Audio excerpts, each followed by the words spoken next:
எங்க போற? முடி கேட்டேன். முடி வெட்ட போறேன். சரி, நேரா போய் லெஃப்ட் எடுத்தா முதல் கடை நம்ம கடை தான். அங்க போய் வெட்டிக்க. சரி சரி சரி. அண்ணே வாப்பா, முடி வெட்டணுமே. முடி வெட்டணுமே. வெட்டின போய் எந்திரி.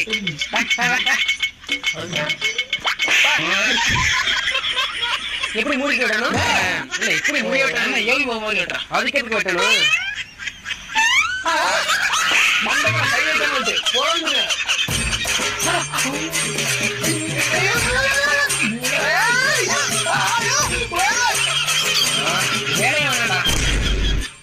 எங்கப்பா போற? உன் வேலையை நீயும் உன் வேலையை வேணா போயோ. இப்ப தெரியுதா இந்த வேலையோட கஷ்டம் என்னன்னு? தம்பி என்னாச்சு? இந்த வெட்டின தப்பா ஏன் திரும்பி போட்டாப்ப? இல்லையா, வேலை கத்துக்கலாம் வந்தாப்ப. நீ ஏன் கத்துக்கணும்? செத்த வெளில போனேன். செத்த வெளில போனது செத்த நேரம் லேட்டா வந்தா என் மண்டைய பத்தி வச்சு பாத்தியா? நீங்க விளையாடுறதுக்கு அண்ணா கிடைச்சா